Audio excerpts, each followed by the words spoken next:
We go with the market system.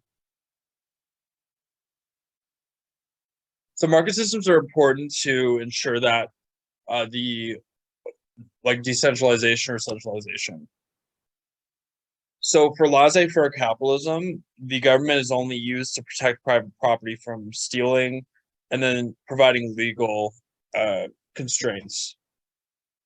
Command system is when the government owns all companies, and it doesn't work because there's a lot of corruption with the system, and there's no incentives because people don't own companies anymore.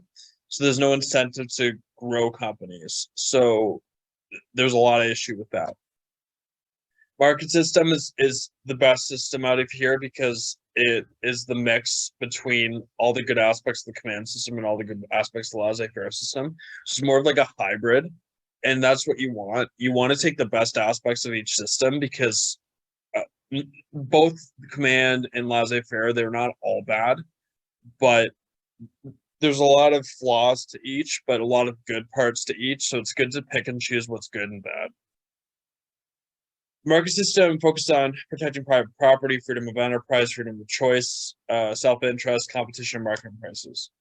So countries like Hong Kong, Singapore, and Australia are free, while places like Mozambique, Algeria, and North Korea are not free.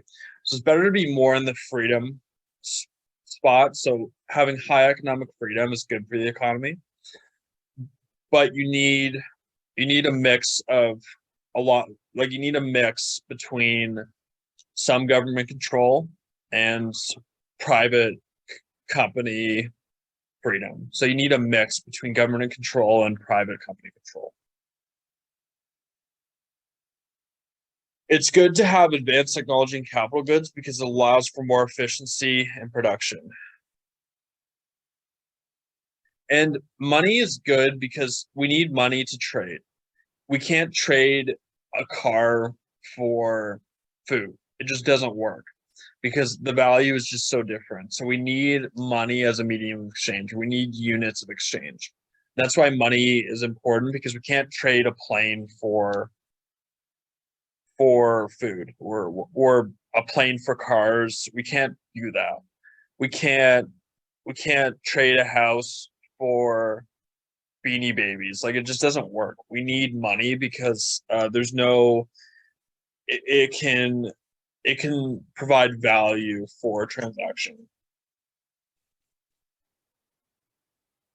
So government is important. We need government. The reason why is because there might be too little produced if there's no government. So if the reason why we have the Go system, for example, so the reason we have the Go system, the reason why we have the Go system and the TTC and all public transit is because if this was produced by a private company instead of the government,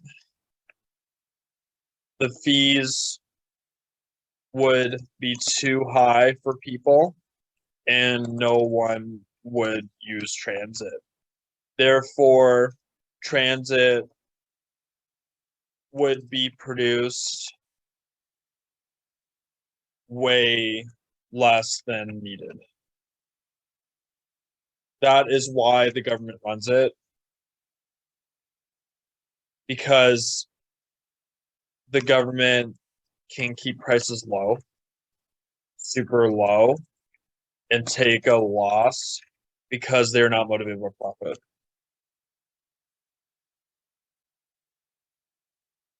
Private companies are only motivated by profit. That's why the Go system and public transit is owned by the government, because if it was owned by a private company, no one would use it because it would be too expensive. People use Uber, but you wouldn't be able to use Uber on a daily basis because it's too expensive. You'd have to be really rich to use it daily. Not really rich, but you'd have to have some sort of means to do it daily. But with the Go train and Subway, you can use it daily because the price is low enough to do it. It's still a bit pricey, but like the Go is still it still costs some money, but compared if it was offered by a private company, no one would be able to take it daily.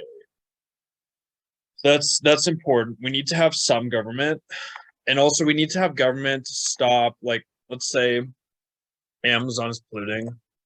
Amazon is polluting like crazy. The government needs to step in to tax Amazon for pollution,